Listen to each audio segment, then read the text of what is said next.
Está bem, mas pronto, depois eras a editora, é uma coisa incrível, é a Rita, eu acho inacreditável.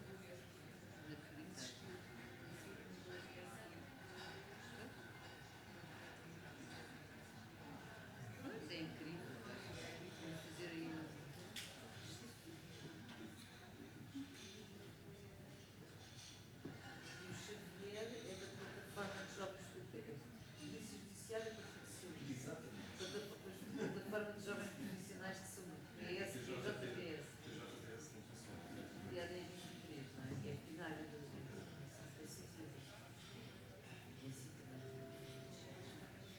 dentro da cidade de funciona onde? Em Lisboa. PhD em comunicação. E tu não sabia que eras doutorado em bioquímica? Não. Apesar de ter dado um curso, não sabia isso.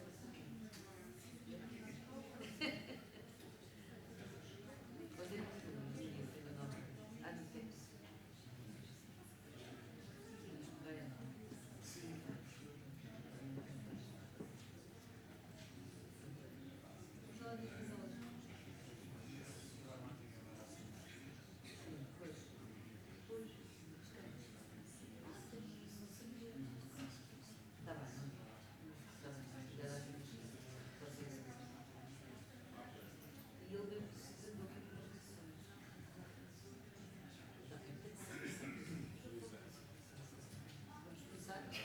Está bem ou são agora 14h30?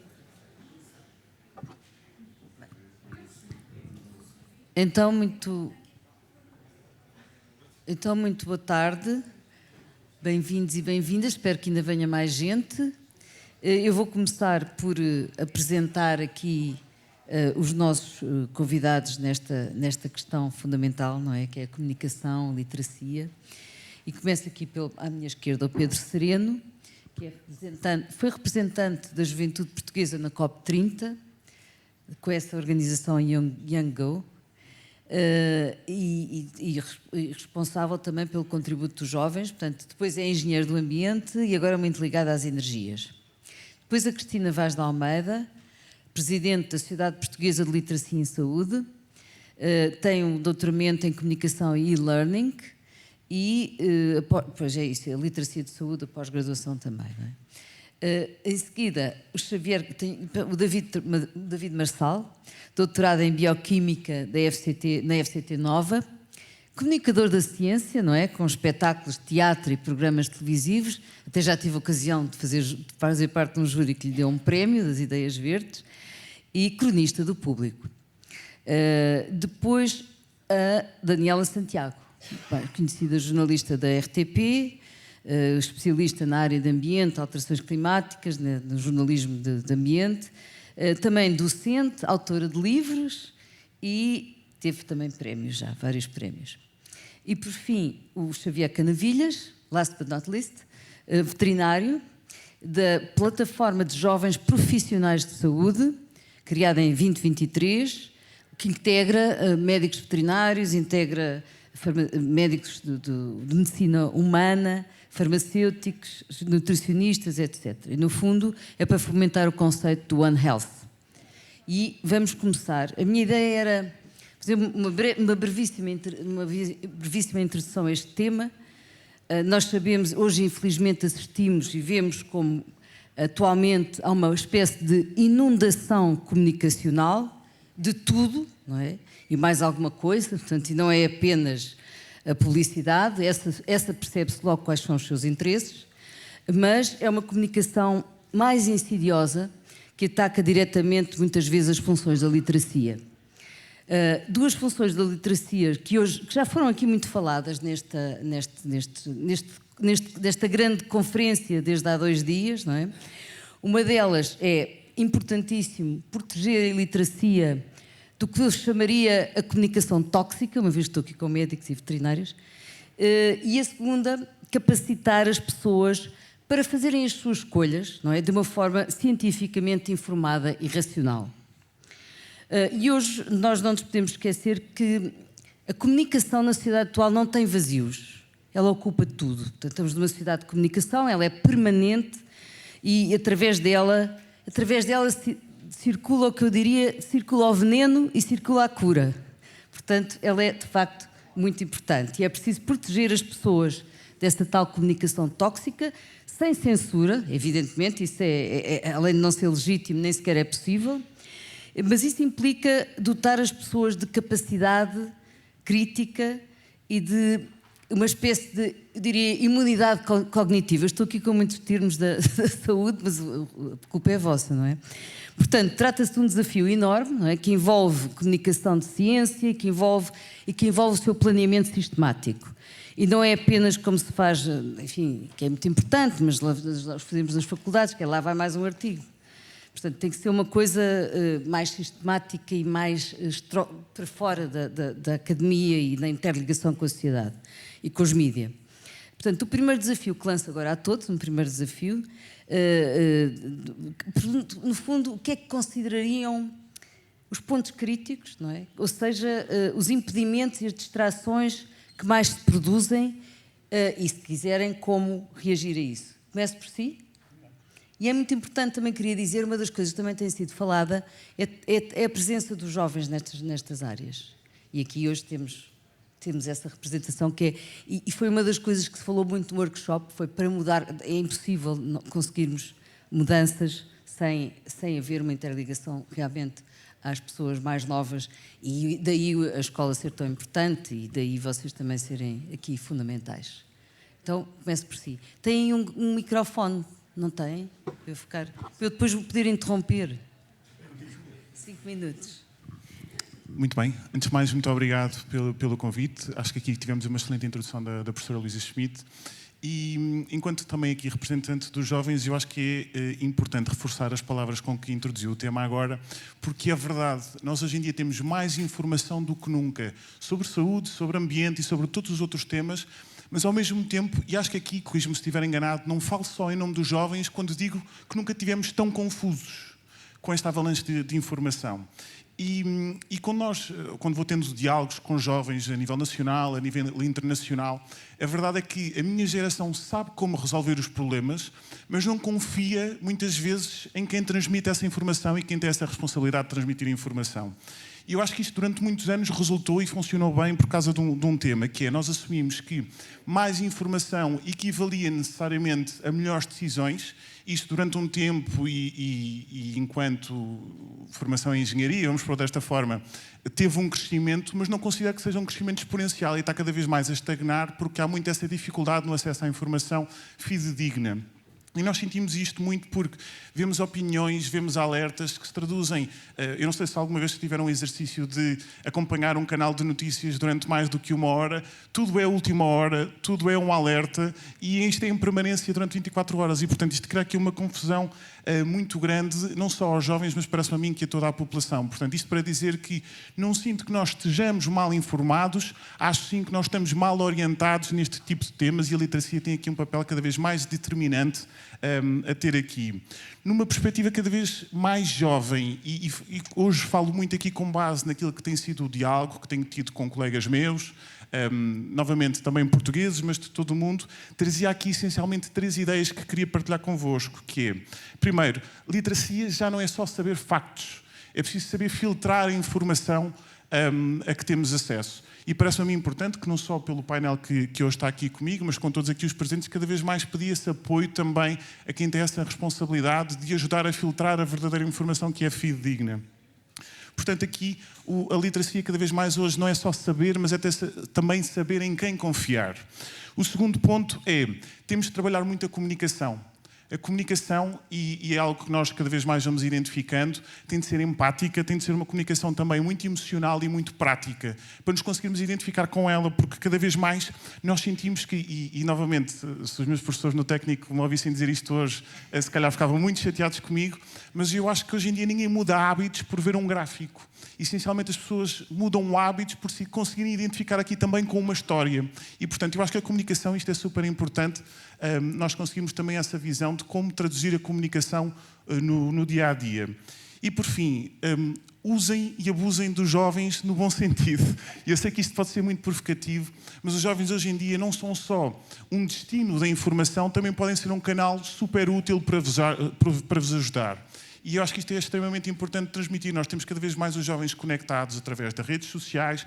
Eu hoje em dia já sinto, até de colegas meus compartilhando, e eu próprio já tive essa experiência de partilhar com os meus pais, ensinar-lhes temas sobre sustentabilidade, temas sobre ambiente, e portanto aproveitem os jovens porque eles são ótimos mecanismos para disseminar este tipo de informação, não só nas suas casas, mas também junto dos seus colegas, junto dos seus ecossistemas. E se calhar começava aqui com estas 3 provocações e passava a palavra aos meus colegas.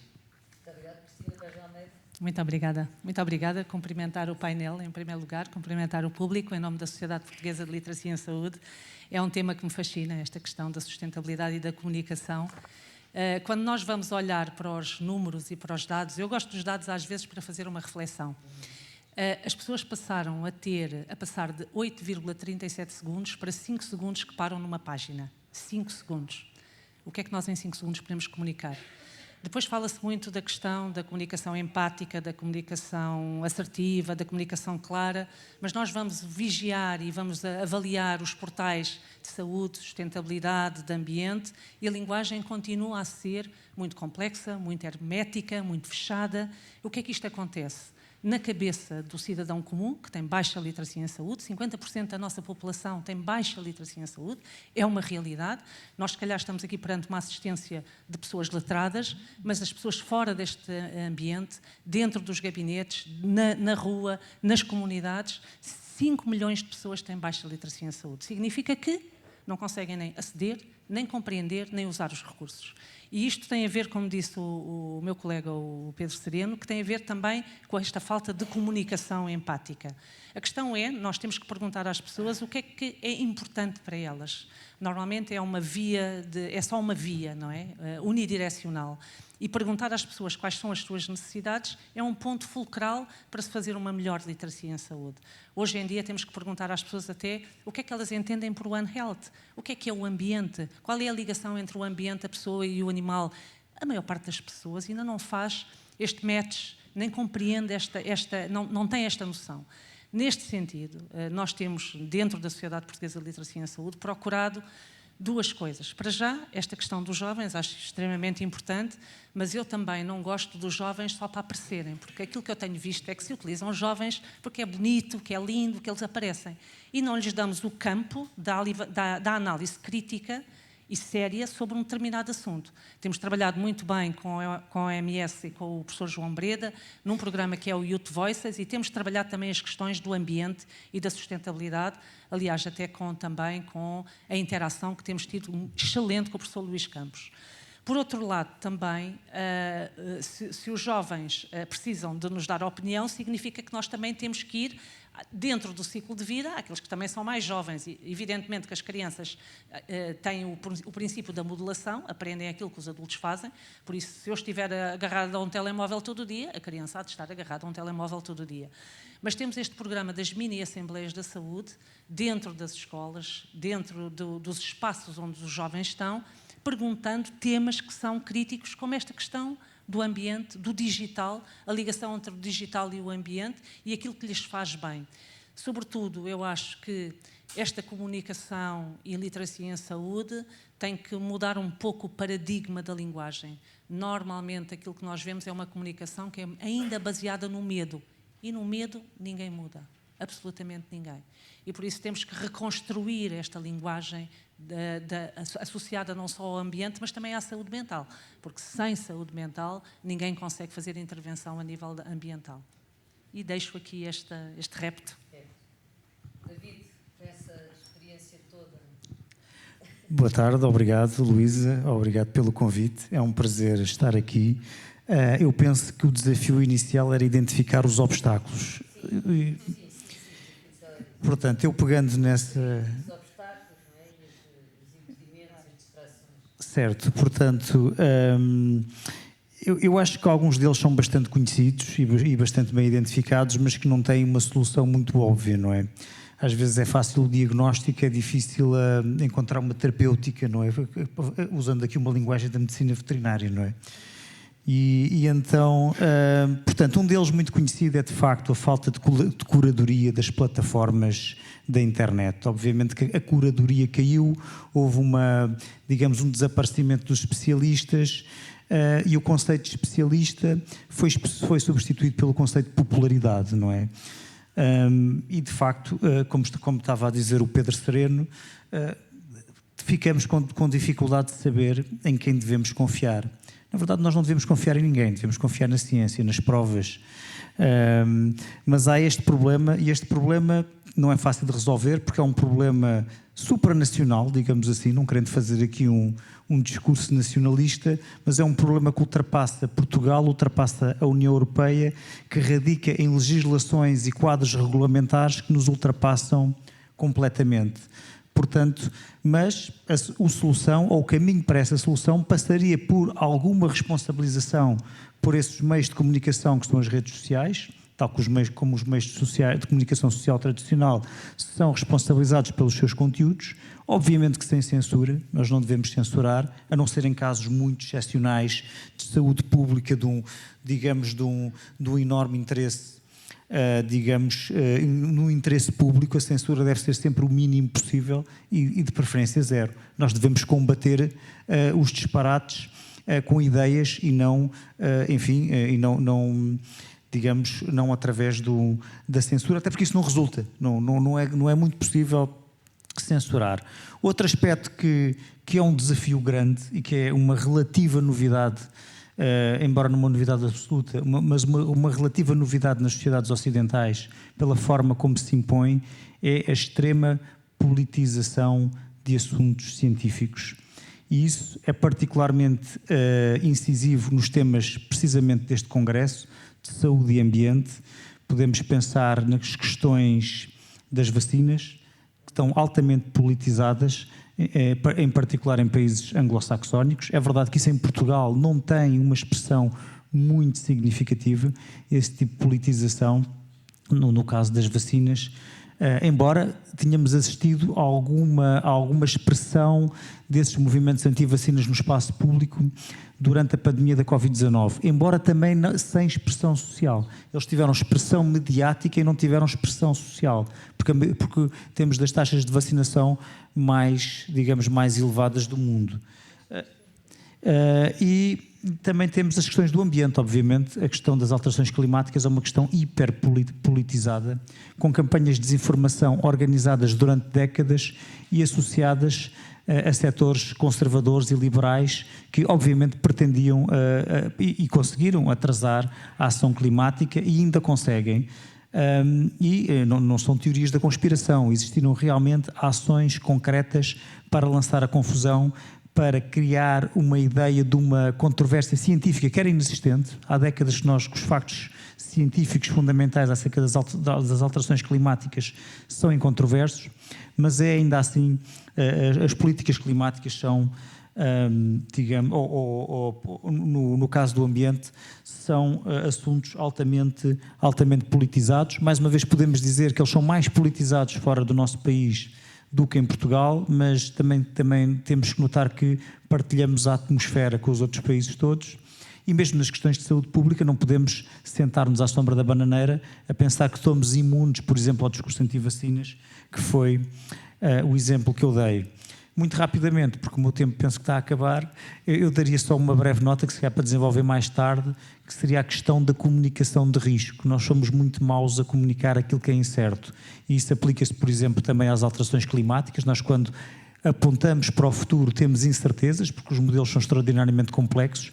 Para simular o clima num determinado local, ou até mesmo a meteorologia, é necessário simular o sistema físico da atmosfera da Terra inteira, e a comunicação da incerteza, tanto na saúde, que há incerteza também na saúde, como no ambiente, é um assunto problemático. Muito obrigada, Daniela Santiago. Olá, muito boa tarde, querida Luísa, querido professor Luís Campos, muito obrigada, assistência, aos meus ilustres colegas deste painel. É um gosto estar aqui, tanto haveria para dizer. Eu estou aqui num lado um pouco difícil, estou como jornalista, mas também como uma apaixonada e preocupada por estas áreas. Vamos primeiro à parte como jornalista. Vivemos tempos, de facto, muito difíceis. Cada ano que passa, eu sonho em, depois, quando estiver numa situação como esta, não repetir esta frase. Mas estamos cada vez pior. Num mundo de negacionismo, em que os cientistas e os cérebros, entre aspas, têm que fugir de determinados países para poderem continuar a investigar, em que as alterações climáticas não existem, mas ao Donald Trump darão muito jeito para explorar novas rotas comerciais e águas profundas em zonas onde o degelo está mais do que acelerado, e num tempo em que há excesso de informação, em que todos querem informar, em que não há praticamente muitas vezes separação entre o que o jornalista diz ou o que qualquer pessoa publica numa rede, não se filtra, é quase impossível fazer uma triagem a esse nível, e essa informação chega a todos, e aos jovens chega de uma maneira muito mais acelerada, porque hoje em dia os jovens não perdem tempo a ver um noticiário ou a tentar aprofundar um determinado tema. Vou dar aqui algumas pontas soltas. Depois temos horas e horas de comentadores, muitos deles não percebem quase nada daquilo que estão a falar, porque nós vemos comentadores que tanto falam de política como de ambiente, como dos astronautas que hoje vão entrar na fase mais perigosa de regresso a casa. E, portanto, é impossível, como se dizia na minha terra, quem muitos burros quer tocar para a frente, algum vai deixar para trás. E tudo isto nos confunde, principalmente quando nós não temos tempo para aprofundar o que realmente importa, porque fica em segundo plano. E o ambiente, que está intimamente ligado com a saúde, como está com a economia, como está com a saúde mental, como está com as migrações, como está com os problemas das epidemias e doenças que podem vir dos animais, não é?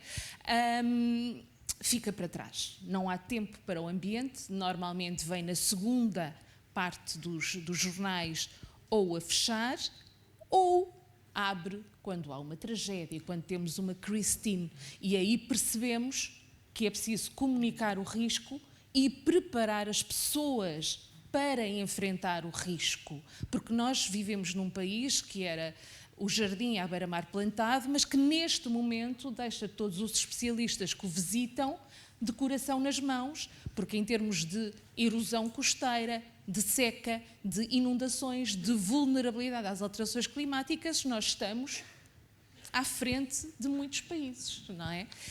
O Atlântico está a mostrar-se cada vez mais diferente, com mais energia, um Mediterrâneo cada vez mais quente e, portanto, tudo isto nos devia fazer dar muito mais importância. Só aqui, na outra parte de comunicar, uma das coisas que fiz recentemente foi escrever um livro infantil que se chama A Leonor Ajuda ao Planeta e Tu, que é exatamente aquilo que tenho feito, é ir às escolas, partilhar com crianças como é possível ser sustentável para começar já através daqueles que ainda nem notícias e, em princípio, nem redes sociais têm.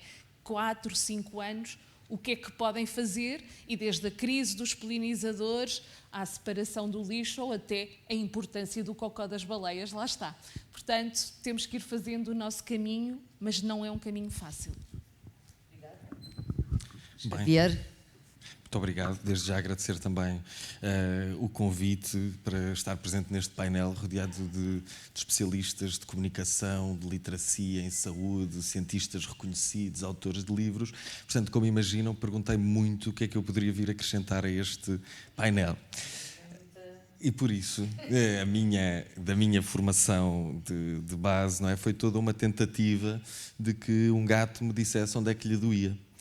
Que é uma coisa que até agora ainda não tive muito sucesso, mas que me trouxe uma certa realização que a medicina veterinária é uma prática de tradução. E por isso aquilo que eu queria trazer hoje, e também como aquilo que sinto que é um obstáculo, é exatamente esta questão da tradução. E talvez aqui, mais uma vez, por falha profissional, sinto que a tradução é esta linha condutora que une literacia e comunicação. porque a literacia é a tradução do complexo para o simples e a comunicação é a tradução da mensagem que eu tenho na mensagem que quero que chegue.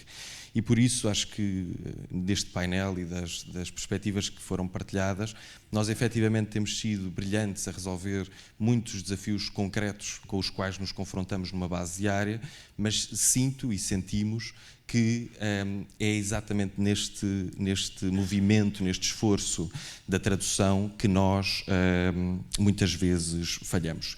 E falhamos porque a tradução é difícil, porque é um esforço de sair da nossa zona de conforto, de sair da linguagem que nos é natural e que nos defende para um outro contexto que muitas vezes parece reduzir-nos. E por isso esta resistência que se cria aqui é a mesma resistência que nos impossibilita de comunicar eficazmente e é a mesma resistência que nos mantém a trabalhar em silos e muitas vezes de forma descoordenada. E por isso, um dos principais obstáculos que nós identificamos enquanto plataforma de jovens profissionais de saúde é que como é que nós podemos esperar comunicar eficazmente para fora se não conseguimos comunicar eficazmente uns com os outros dentro do próprio setor da saúde.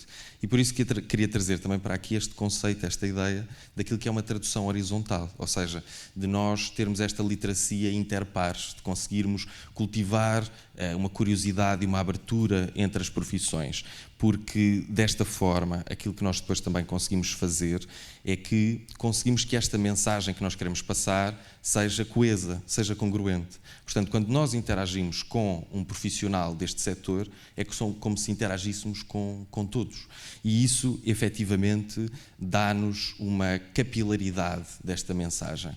Ela torna-se coesa porque a mensagem está alinhavada e está discutida entre todos e torna-se insistente porque onde quer que as pessoas vão procurar informação, essa mensagem mantém-se a mesma.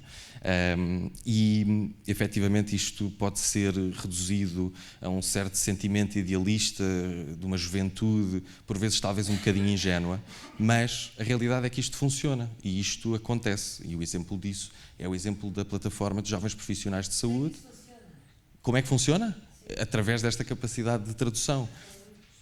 São 9 entidades. Tem limites de idade? Não tem limites de idade. Nós aceitamos qualquer participação nesse sentido. O jovem é uma questão de espírito, não é? Não é uma questão de idade. Exatamente. Também não quero estar aqui a criar nenhum tipo de barreira. É exatamente o oposto que a minha intervenção procura chegar. Mas, portanto, é só neste exemplo de que é possível que, por exemplo, no nosso caso, 8 profissões diferentes consigam comunicar uma só visão para o sistema de saúde, um só plano, consigam ter uma visão estruturada, conjunta, unida em torno daquilo que é o nosso sistema de saúde. E, portanto, isto é o que nos garante esta capilaridade e garante-nos que nós conseguimos estar alinhados e que os profissionais conseguem efetivamente passar esta mensagem. Mas a tradução tem um outro lado que também é importante. Pontos críticos também era importante. Sim, os pontos críticos, que são exatamente este lado da bidirecionalidade da tradução. Portanto, quando nós fazemos um esforço de sermos compreendidos, também esperamos que nos compreendam de volta. E aí vem a questão que também o Pedro levantou, que a professora Cristina também levantou, que é esta questão do elo humano à mensagem, porque a mensagem pode chegar, mas para ela ficar, esse elo tem que ser estabelecido. E, portanto, acho que nós, enquanto profissionais, podemos nos perguntar, quando falamos com profissionais de outras áreas, se nós estamos simplesmente a falar a nossa linguagem ou se efetivamente estamos a conseguir traduzir para que essa mensagem chegue. E termino. Muito obrigado. Ficaram aqui várias ideias e vamos à segunda ronda. E depois, eles são muito rigorosos, esta gente é muito difícil aqui. Temos que cumprir o tempo para sermos bem classificados. E então, ficaram aqui várias ideias interessantes que podemos agora, nesta segunda ronda, pensando sobretudo numa... Deixem aqui algumas sementes. Não é? Alguma coisa, é bom, não diria um plano de comunicação em saúde e ambiente, mas acho que é importante que estratégia comunicacional seguiriam aqui para olhar, pensando no Conselho de Saúde e Ambiente. Portanto, da vossa experiência. Mas só aqui repegar algumas ideias de que falaram. No fundo, falou aqui em mudar hábitos das narrativas, não é? Era um bocado a sua ideia. E também usar e abusar dos jovens, salvo seja, não é? Depois, eu também concordo com isso. Depois, a rapidez, também a Cristina falou da atenção pública, a atenção como recurso muito escasso, cada vez mais escasso, e portanto como é que isso também é uma matéria que julgo que é particularmente importante. O David disse uma coisa que é a responsabilização das redes sociais, é uma coisa cada vez mais difícil, mas acho que é importante também pegar nisso outra vez, e a comunicação de risco, que também a Daniela falou, não é? Como é que a comunicação do risco, como é que ela se consegue, como é que ela se faz, se deve fazer. E depois também a tradução, você falou aí da tradução, mas no fundo também deixar aqui algumas ideias para esta estratégia, que é tão evidente, quer dizer, este congresso tem imenso, está a ter um grande sucesso, não é, em termos de participação. E no fundo as pessoas estão muito interessadas nesta questão da saúde e ambiente, porque é uma comunicacional, é uma preocupação pública muito grande. Portanto, deixem aqui algumas sementes para pensarmos uma estratégia nesta área de comunicação. Comunicação científica também. Claro. Gosto do desafio. Não resisto ainda assim à tentação de também responder a algumas das intervenções do mundo. Mandem perguntas aqui para o nosso... Hã? O código onde é que está? Isso não sou eu que mudo. Depois tenho que mudar. Não sou eu que trato disso. Pronto, ponham o código aí no ecrã, se faz favor. Sem problema. Dizia eu que, sem prejuízos de ir à tentativa de deixar aqui algumas sementes, não resisto aqui também à tentação de também pegar nas intervenções de alguns dos meus colegas, porque esta é a beleza das mesas redondas, não é? Ou seja, eu sinto muito que é uma conversa que começa aqui com 6 pessoas, mas espero que rapidamente depois se alastre a 100 ou 200 pessoas que estão aqui na sala. E se calhar começava exatamente aqui pelas palavras do David, quando ele dizia que é importante confiarmos na ciência, e atenção, eu não duvido nada disto e sou 100% a favor, nas provas da ciência, mas aqui é importante nós também termos uma noção que é, se produzir ciência fosse suficiente, 100% dos problemas do mundo, ou quase 100% dos problemas do mundo já estariam resolvidos. E é aqui o grande desafio da comunicação. E eu dou-vos vários exemplos aqui que tenho atravessado na minha vida. Lembro-me até de uma intervenção, até há relativamente pouco tempo, de uma professora que respeito muito, que acho que está aqui inclusive na audiência, a professora Júlia Seixas, que uma vez dizia numa intervenção que é importante, mais do que ter discussões de alto nível, termos atenção que as discussões são cada vez mais técnicas e que não passam para a população geral a verdadeira importância que estão por trás delas. E nós não podemos achar que vamos conseguir cativar a população no geral sem conseguirmos chegar ao coração delas. Isto só se faz descomplicando toda a informação que muitas vezes está inerente a este tipo de discussão. E dou-vos um exemplo novamente simples na minha vida profissional. Eu lido e já estou no setor das energias há 5 anos e ainda assim tenho muita dificuldade a estar a par de tudo o que é desenvolvido todos os dias. Todos os dias há tecnologias novas, todos os dias há acrónimos novos e acho que vocês, que também são de meios aqui, a saúde, o ambiente, também devem estar familiarizados com isso. Eu, pelo menos, tenho médicos na família, sempre ouvi dizer que a vida de um médico é passar a vida a estudar e acho que também deveria ser cada vez mais também passar a vida a descomplicar a informação como passamos este tipo de ciência e comunicação para a população em geral. Nós, jovens, estamos a trabalhar nisso. Obviamente que não temos aqui nem trazemos necessariamente panaceias para todos os problemas do mundo. Posso-vos dar aqui 2 exemplos de iniciativas em que já participei num passado recente. Quando fiz parte da Rede Europeia de Jovens na Energia, desenvolvemos uma plataforma que, exatamente por identificar que os jovens hoje em dia, especialmente no acesso ao ensino superior, tinham de perceber o que é que são verdadeiramente os cursos. Eu, por exemplo, formei-me em Engenharia do Ambiente, mas posso garantir que a ideia que eu tinha no secundário do que é que seria Engenharia do Ambiente e exercer a profissão de Engenharia do Ambiente foi completamente diferente depois da realidade. que acabei por ter tanto na universidade como também na vida profissional. E, portanto, nós desenvolvemos uma plataforma que vinha exatamente explicar isso, ou seja, tentar aqui, o nome da plataforma era em inglês, porque o objetivo era atingir jovens de todo o mundo. Era Energy Transition Careers Compass, portanto, sensivelmente uma bússola para guiar jovens em carreiras na transição energética, e a ideia era exatamente essa, ou seja, explicar com base em testemunhos recolhidos de profissionais de todo o mundo o que é um dia-a-dia de um profissional e descomplicar aqueles... Hoje em dia temos consultores para tudo e nomes complicados para as profissões. Quem está no LinkedIn às vezes também deve ficar baralhado, eu pelo menos fico. E portanto, essa foi a primeira iniciativa que nós tivemos, e depois também chegámos à conclusão que a comunicação feita de jovens para jovens também é muito importante. E a associação de que faço parte agora, a IONGO, que é a Juventude Oficial da UNFCCC, para quem não conhece, é a Convenção Quadro das Nações Unidas para as Alterações Climáticas.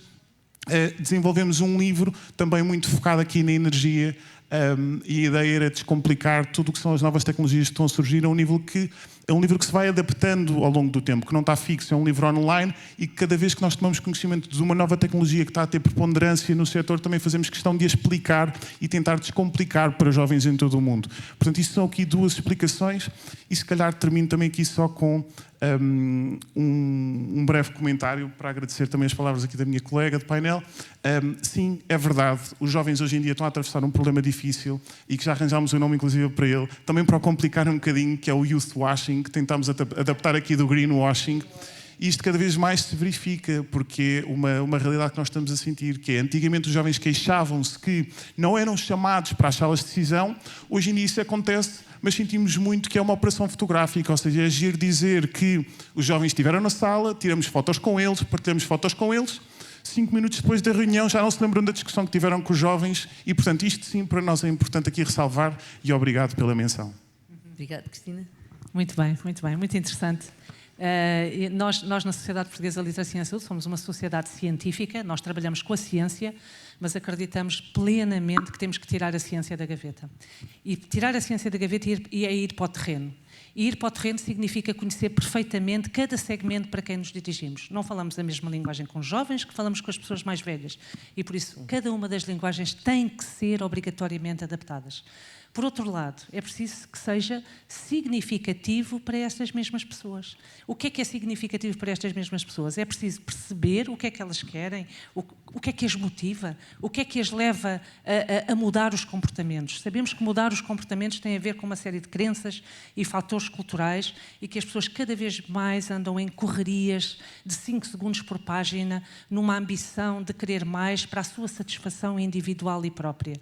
E por isso nós temos que perceber que melhorar a comunicação a todos os níveis significa descomplicar, mas fazer isto no terreno, dar oportunidade às pessoas, porque muitas vezes, se eu digo à pessoa, por exemplo, num princípio de prescrição social, olha, agora vá fazer hidroginástica, que lhe faz bem e que inspira, e a pessoa diz, mas eu não tenho nenhuma piscina aqui à volta de 30 km. E por isso, nós temos que pensar nas oportunidades reais que as pessoas têm para fazer a mudança de comportamento. Por outro lado, também trazer aqui algumas boas práticas que nós temos muito em velocidade de cruzeiro e que estão a funcionar muitíssimo bem. Por exemplo, temos o programa Acolher para populações vulneráveis, migrantes e refugiados, que são aquelas pessoas que menos cuidados de saúde têm, mas nós pensámos, então, e em questões de ambiente? O que é que vamos fazer? E nós temos um programa no Algarve, com a nossa doutora Sandra Santos, ela é psicóloga, e ela faz Paddle é andar na ria de Cabanas de Tavira. Stand-up paddle, sim, não sei muito bem o termo em inglês, mas pronto. Vai às estufas, vai buscar estas pessoas e dá-lhes um ambiente de saúde mental que elas não têm, porque vivem numa aflição horrível. 70% destas pessoas têm debilidade de saúde mental e, ao mesmo tempo, ensina-se alguns princípios ambientais, como é a limpeza. Cada vez que fazem uma saída, vocês podem ver do programa Acolher, nós temos imensas imagens. Isto tem surtido um efeito interessantíssimo, porque temos juntado o ambiente, porque eles aprendem nas questões ambientais, a questão da natureza, da ligação à natureza, e a questão da saúde mental. Isto tem surtido um efeito incrível mesmo. O outro programa que nós temos é o programa dos Youth Voices. De facto, nós levamos os jovens a participar a nível nacional e a nível europeu, que eles possam dar a voz, e o Dr. Xavier é um grande companheiro destas viagens há muito tempo e sabe perfeitamente que é preciso dar o espaço aos jovens, mas o espaço para eles também analisarem criticamente algo e fazerem parte do processo, e não só a fotografia bonita, porque eu acho que a maior parte é a fotografia bonita. E, por outro lado, também conseguir, na capacitação dos profissionais, eu sou diretora da pós-graduação em Literacia em Saúde do ISPA, e aproveito cada formação que tenho para nós conseguirmos dar visibilidade aos profissionais de saúde. Nós, por exemplo, o Conselho Português para a Saúde e para o Ambiente publicou recentemente um livro que nós fizemos, que é o One Health e Literacia em Saúde e Sustentabilidade, onde eu convidei os profissionais de saúde para as boas práticas de ambiente. Quando nós damos voz às pessoas... E sobretudo os profissionais de saúde. E sobretudo os profissionais das áreas da saúde é muito importante. Por último só, cada um, para combater esta questão da falta de controle das redes, nós temos que mudar o algoritmo e temos que pôr os profissionais técnicos, os profissionais de saúde, da educação, a serem health influencers, ou serem influencers, para combater esta forma terrível de fake news que nós temos e desinformação. Porque há um dia o algoritmo vai buscar estas pessoas, estes profissionais, estes educadores, estes profissionais de saúde e vai combater um pouco isto. Por isso, cada profissional da área da educação, da saúde, que esteja aqui, do social, tem esta responsabilidade de pôr informação credível. Porque para haver confiança tem que haver duas coisas. A informação tem que ser credível, a pessoa tem que ser perita e mais uma, há três, o argumento tem que ser forte. Obrigada. Isto aqui ajuda a gerar confiança. David, que desafios... Portanto, se calhar pegando aqui concordando com o Pedro, a questão de produzir ciência obviamente não é o suficiente. Portanto, a ciência é o melhor que nós temos para elucidar questões que são passíveis de elucidar através da experimentação, da observação e do raciocínio lógico. Mas isto é um leque muito restrito de questões. São importantes, mas é um leque restrito. Depois há todo um mundo à volta disso. E, de facto, nós precisamos de todo o conhecimento, todos os saberes para melhorar o mundo. A ciência, obviamente, só não chega. E talvez uma linha e não é só a comunicação, é a filosofia, designadamente a parte da ética, até mesmo a teologia. O Papa Francisco fez, por altura de 2015, uma encíclica acerca de alterações climáticas, tanto teológica, mas assente na ciência, no que diz respeito às questões científicas. Portanto, é este diálogo entre saberes que nos pode levar mais longe, mas ele é um problema, porque, de facto, nós sabemos que os saberes não dialogam. Há uma espécie de duas culturas, uma expressão de meados do século XX, que é a cultura dos intelectuais literários e a cultura das ciências naturais, e elas não falam muito bem. Mas avançando em relação aos obstáculos, portanto, a questão das redes sociais e da regulação, de facto não é fácil, e eu penso que terá que passar por algum aspecto de soberania tecnológica. Obviamente que vivemos num mundo globalizado, mas a verdade é que a Europa não tem uma série de tecnologias que usa.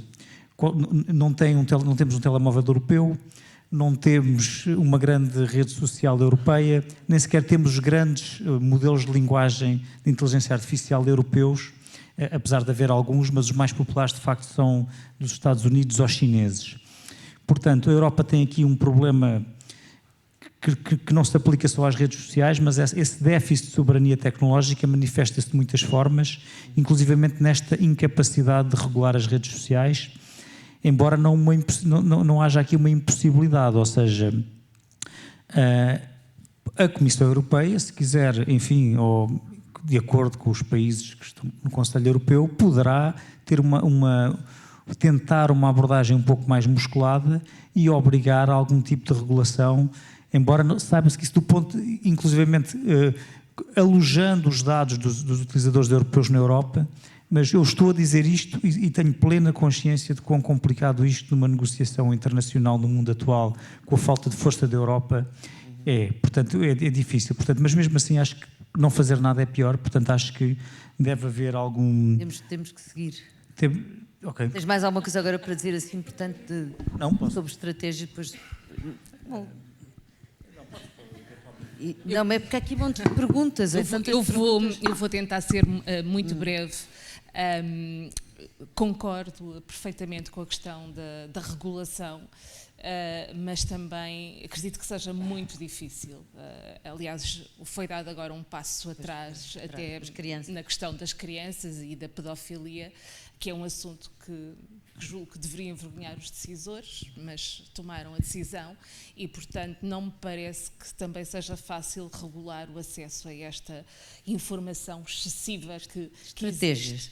Quanto a estratégias na comunicação social, desconstruir, falar de uma forma simples, que chega a todos, dar exemplos, mostrar no terreno o que é que está a acontecer. A linguagem hermética não chega ao telespectador que nos está a ouvir. Como eu costumo dizer aos meus alunos, nós temos que conseguir fazer que a pessoa que está a jantar levante a cabeça do prato da sopa e olhe para a televisão. O que é que estão a dizer? Como é que isto influencia a minha vida? Como é que isto... Isso às vezes é a dificuldade dos especialistas.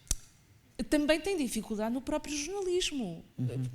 Não vamos também, portanto, eu sei. Há problemas em vários setores, tanto nos profissionais de comunicação social, que também se calhar, por variedíssimas razões, e não vamos discutir isso agora, também já não agarram na história como deveriam, e se calhar não têm o tempo para desconstruir e investir na história como deveriam, mas há que... reduzir ao máximo e simplificar ao máximo a mensagem para chegar a todos.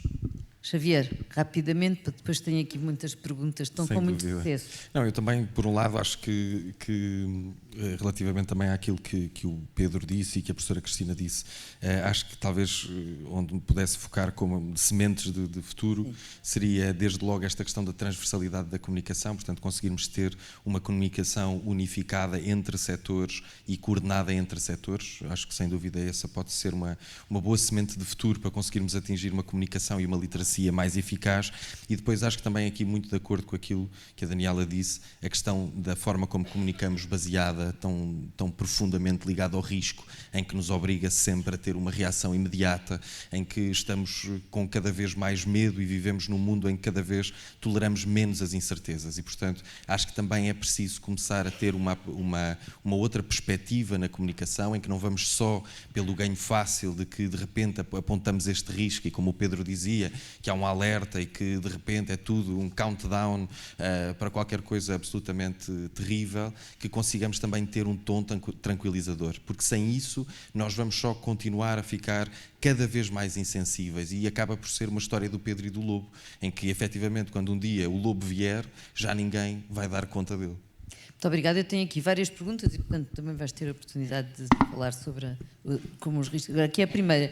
Inês Ribeiro, vou já fazer ao Xavier, que é, sabemos que uma das principais fontes de poluição é a produção animal. Como podemos incentivar as pessoas a adotarem mais refeições vegetarianas, numa altura em que estão habituados a consumir carne ou peixe em praticamente todas as refeições? Eu acho que isto, primeiro que tudo, é uma questão cultural. Portanto, tem a ver, nós temos uma relação emocional com a nossa alimentação. Portugal, acho que qualquer português, sempre que vai ao estrangeiro, a primeira coisa que vai gabar sobre Portugal é a cozinha.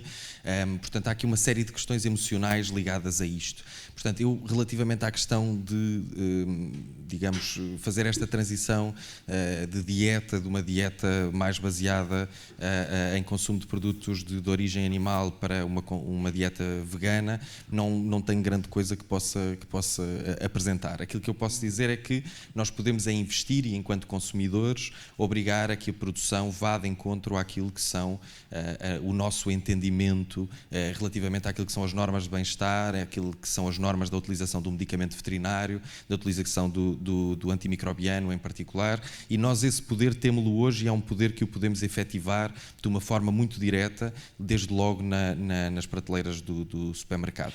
Mas acho que de qualquer das formas, como em qualquer dieta, digamos assim, há também uma componente económica associada a ela e, portanto, se nós conseguirmos que a alimentação de base vegetal seja mais competitiva economicamente do que aquilo que tem sido o nosso sistema de produção mais clássico, baseado nos produtos de origem animal, certamente também poderá abrir portas para que as pessoas possam fazer essa transição, mas, só para terminar, relativamente à questão que também falávamos há pouco da censura, acho que também não podemos forçar ninguém a fazer esta mudança. As pessoas têm que fazer esta mudança, se assim o entenderem, se for indicado para a sua situação e se for algo que elas efetivamente queiram. Não devem ser obrigadas a mudar algo só porque sim, devem mudar porque assim o entendem e porque têm suporte para o fazer.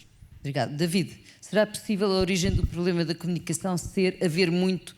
Penso que, em vez de conseguirmos basear as decisões em termos de comunicação em dados concretos, nunca vi grandes estudos a avaliar a eficácia de diferentes métodos de comunicação. Bom, estamos aqui a falar de comunicação... É o Mário Araújo, desculpa. Sim. Estamos a falar de comunicação de ciência, há muitos estudos de comunicação de ciência, há revistas científicas sobre comunicação de ciência, há décadas que se reflete sobre a comunicação de ciência e obviamente que há uma diferença entre factos e opinião e neste momento isso poderá ser um obstáculo, a confusão entre os factos e a opinião. E penso que sim, penso que neste mundo um pouco desregulado comunicacionalmente e que pode haver uma certa equivalência entre factos e opinião e que isso será um problema. E como é que podemos combater eficazmente a desinformação em saúde e ambiente numa era em que a comunicação rápida sobrepõe ao rigor científico? Já agora fica para ti também esta pergunta da Cátia. Não há assim digamos, uma solução única. Há várias estratégias de comunicação, não é fácil. Acho que a principal ideia é não desistir. Portanto, apesar das dificuldades, isto não é uma daquelas lutas que se fazem para ganhar, quer dizer, a luta é o objetivo.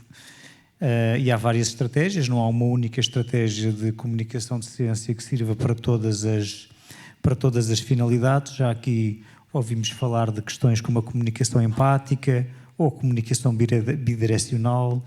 Isso são tudo coisas bastante relevantes. Por exemplo, uma coisa é uma comunicação unidirecional. A maior parte das coisas que eu faço até é unidirecional, escrever no jornal ou livros, mas há outras formas de comunicação que também são muito importantes, designadamente aquelas que consistem num diálogo e num envolvimento com a população, portanto, algum tipo de participação e de escuta, não num pé de igualdade, não quer dizer que um especialista em alterações climáticas ou em saúde esteja em pé de igualdade com um leigo, mas o leigo também terá um conhecimento relevante que deve ser reconhecido, designadamente acerca dos problemas concretos do seu contexto social, da sua comunidade, a sua dificuldade em deixar de comer proteína animal porque é a sua fonte principal de proteína e até a ganhar músculo por causa da época balnear que se aproxima. Portanto, talvez assim, em uma nutshell, acho que é um tema complexo. Esta ideia de como é que nós fazemos o público saber mais ciência e gostar mais da ciência é uma daquelas para a qual não existe uma resposta taxativa. Existem muitas teorias, muitas hipóteses, mas isso não significa que devemos desistir de comunicar a ciência. Agora, a Cristina, Sara Martins, que pergunta como consideram a forma mais eficaz para fazer chegar a mensagem às comunidades de estatuto socioeconómico mais baixo e, portanto, com menos acesso. Já explicou aqui, mas... Sim. Mas jovens sem estatuto. Sim. Eu acho que nós temos que estar onde as pessoas estão. Às vezes arrastar as pessoas para um ambiente ou para o outro, é preciso ir para dentro dos ambientes e utilizar mais ou menos a linguagem cultural, educacional que as pessoas têm. As pessoas têm muitas vezes o viés de confirmação, que é o viés de confirmação das suas crenças. É preciso perceber qual é a crença positiva para depois trabalhar essa crença positiva e não o contrário. Não é? Vivemos muito à volta dos enviesamentos e dentro da comunicação temos que perceber o viés da proximidade, o viés da confirmação, o viés da ancoragem, e quando nós percebemos que o ser humano se move por aquilo que está na medida da sua reflexão primária e imediata, nós temos que ir para o ambiente onde elas estão, falar a linguagem que elas têm e ajudá-las a interpretar aquilo que é a razão da ciência, a razão do bem-estar e a razão da qualidade de vida e, neste caso, da sustentabilidade. Se nós não tornarmos mais significativo, mais atraente, tem que ser cozy, a linguagem tem que passar a ser atraente, apelativa, Porque nós, quando ouvimos um anúncio apelativo ou algo que nos faz levantar os olhos, é porque isso tocou-nos lá dentro, gerou a nossa emoção. E muitas vezes achamos que a base cognitiva da ciência é suficiente, mas não é suficiente. Nós temos que juntar a emoção a esta razão. E quando juntamos a emoção para estes grupos à razão, é muito mais fácil fazer compreender o outro e agir. Não quer dizer, e deixe-me só terminar, que a compreensão seja suficiente, porque em literacia em saúde, os profissionais de saúde que fumam sabem, que compreendem que fumar é mau, mas toda a gente compreende, não é? Mas porquê é que não fazem? Ali está o passo do significativo, o elemento do significativo que não pode ser baseado no medo. É a mudança, o medo congela, já sabemos. O medo congela. Mas já sabemos, Pedro, aqui, a impotência geral da população sobre estes temas é um impedimento geral para a transformação coletiva mais rápida. Como comunicar sobre alterações ambientais com esperança em tempos de desesperança? Eu acho que isso é um desafio com que nós nos confrontamos todos os dias. Pelo que eu percebi, temos profissionais de comunicação aqui no palco, acredito que também tenhamos alguns aqui na audiência, e é um desafio em que inicialmente começámos a ver alguns pontos focais de algumas mensagens, radicalizar aqui muito o seu discurso em algumas situações. A determinada altura as pessoas começaram a achar e a adotar aquela velha máxima de se não os podemos vencer, temos de nos juntar a eles e, portanto, temos sentido um bocadinho essa radicalização a espalhar-se ao longo de toda a sociedade e eu acho que agora temos de começar a pensar na próxima fase de comunicação, ou seja, acho que vai passar aqui por juntar um bocadinho de todas as soluções que os meus colegas transmitiram aqui um bocadinho hoje, começarmos a pensar como é que podemos tentar humanizar mais o discurso, mais a comunicação, trazer soluções com que as pessoas se identifiquem, levá-las até elas, ou seja, passar do discurso unidirecional para o discurso bidirecional que era falado aqui, e só com um conjunto de todas essas soluções tentando tornar-nos cada vez mais humanos, não nos tentando insensibilizar à notícia e resistentes, é que vamos conseguir aqui começar a inverter o discurso. Não tenho uma resposta direta nem uma solução absoluta para isto, ficava muito rico certamente se a tivesse, mas é este o desafio que deixo a todos e estou disponível para participar na solução. Obrigada. Daniela, aqui uma inversão de papéis. Filipe Duarte Santos. Normalmente é a Daniela que o entrevista. Qual é a opinião do painel sobre a prática da comunicação social em Portugal em divulgar as energias de baixo carbono, mas não renováveis, modernas, eólica e solar, tal como os biocombustíveis, a fusão nuclear e os reatores de tório? É uma pergunta... Tens que responder. Eu não consegui perceber bem a pergunta. Qual é o papel opinião sobre a prática da comunicação social em Portugal ao divulgar, não é, energias de baixo carbono, mas não renováveis, modernas, não é? Tais como os biocombustíveis. Portanto, em vez de divulgar as energias renováveis modernas, estar com os biocombustíveis, a fusão nuclear e os reatores de tório. Dos interesses e do trabalho de outros, não é? Mas já disseste os interesses. Pois. Eu sinto que trabalho no órgão que é mais escrutinado e que faz, por alguma razão, o serviço público e disso muito me orgulho, não é? E tentamos tocar tudo aquilo que é importante e divulgar aquilo que é importante. E atravessando o momento que atravessamos em termos de energias com as duas guerras em curso, é um pouco difícil às vezes não focar esses combustíveis e essas energias que não seriam tão boas. Portanto, eu vou deixar a provocação para outros colegas de outras estações. Mas eu queria só dizer aqui uma coisa. Eu não olho para este momento com desmotivação ou tristeza. Eu todos os dias conheço projetos extraordinários. Falando no caso de Portugal, na COP, na Amazónia, ou nas outras em Baku, no Dubai, os portugueses que estão lá e que representam o país, projetos de mulheres, projetos de jovens, projetos de pequenas ONGs.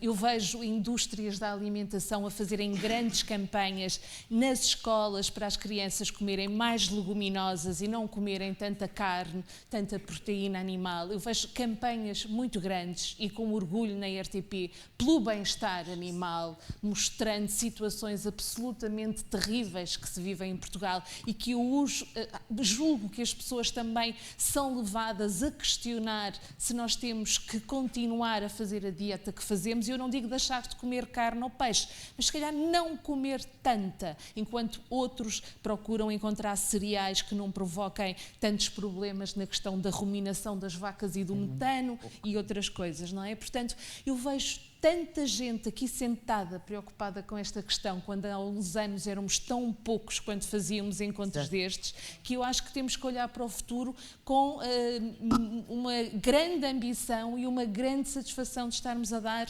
passos cada vez mais num bom caminho. Vamos devagar, mas as grandes transformações nunca se conseguiram num dia. Obrigada.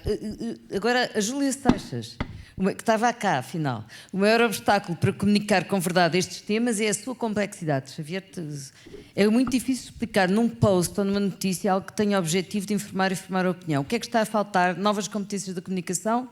Novos formatos de comunicação? Desconstruir discursos?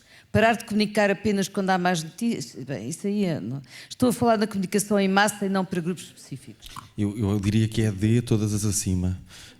Mas... Eu acho que esta nossa ideia da questão das redes sociais e desta capacidade que nós agora temos de fazer comunicação em larga escala, com grande impacto, através dos nossos telefones, etc., acho que nós estamos a começar a ficar insensibilizados. Portanto, efetivamente, acho que a única forma que nós temos, muitas vezes, de passar estes conceitos complexos, sem os desconstruir totalmente e muitas vezes sem conseguir, nem sempre também temos a capacidade de os desconstruir da melhor forma ou de os apresentar da melhor forma, mas acho, na minha opinião, pelo menos, que será sempre a questão do elo humano, de nós conseguirmos estabelecer a relação, e há pouco também, como o David dizia, aliás até o Pedro dizia, que é importante sabermos em quem confiar, e efetivamente acho que esse é o ponto que nos está a faltar. Está-nos a faltar a humanização dessa comunicação e não apenas esta interação que é muito cómoda, que é muito direta, de nós olharmos para o telefone e de sermos confrontados com aquilo que lá está escrito, mas termos efetivamente o espaço para ter esta relação e para ter esta comunicação de uma forma bidirecional. Agora temos 1 minuto. Portanto, o Jorge Cristino faz aqui uma pergunta enorme e ficam muitas por responder, infelizmente. Este é dos temas mais críticos da atualidade, por onde começariam por regular melhor os canais de informação, separando marcadamente o trigo do joio, criar um quadro regulamentar claro para o financiamento público e privado dos órgãos de comunicação social, a fim de dar mais independência, apostar em jornalismo especializado ou ciência cidadã. Queres responder, David? Mas tens que ser muito rápido, porque esta é a mesa mais dinâmica de todas. Sim, há bocado era mais Eu diria que não há uma solução, ou seja não há uma solução única, coexistem várias. A ciência cidadã é de facto algo muito específico, mas que pode fazer parte A ciência cidadã é envolver os cidadãos diretamente na investigação científica, seja através da definição de prioridades, seja até a escolherem, por exemplo, projetos que devem ser financiados ou que não devem ser financiados. Esse tipo de envolvimento é interessante, mas eu diria que será sempre minoritário, mas poderá funcionar para uma elite. Acho que sem dúvida que é prioritário o reforço, encontrar uma estratégia de viabilização da independência e do modelo económico dos órgãos de comunicação social.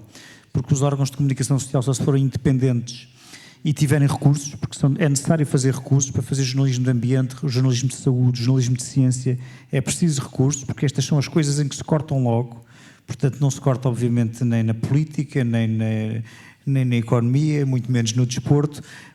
Estas áreas são aquelas que são mais cortadas mais facilmente, portanto eu diria, indo ao encontro da questão, o reforço dos órgãos de comunicação social, de modo a que eles permaneçam obviamente autónomos.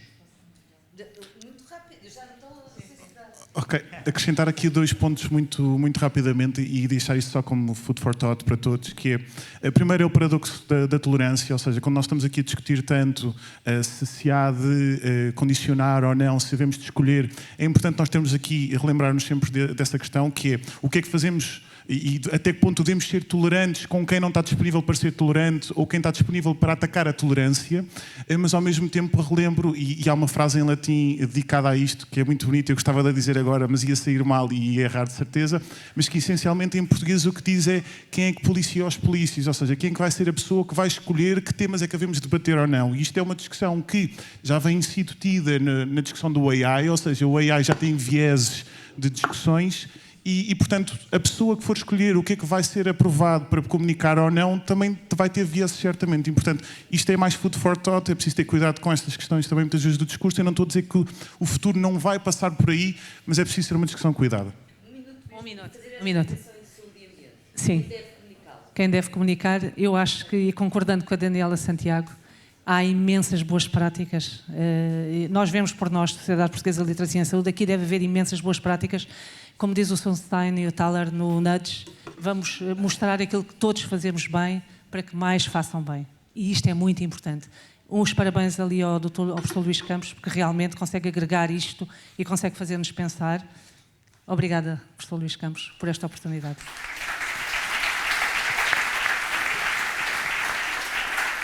Muito obrigado. Ficou aqui pano para mangas e estava para fazermos mais uma sessão, mas não podemos.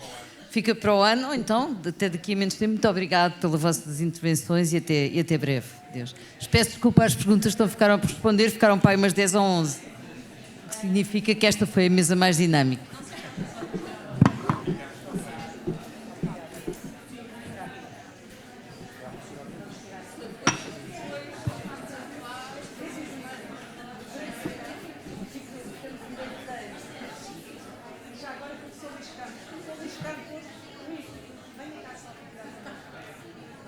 Uma fotografia, grande estrela.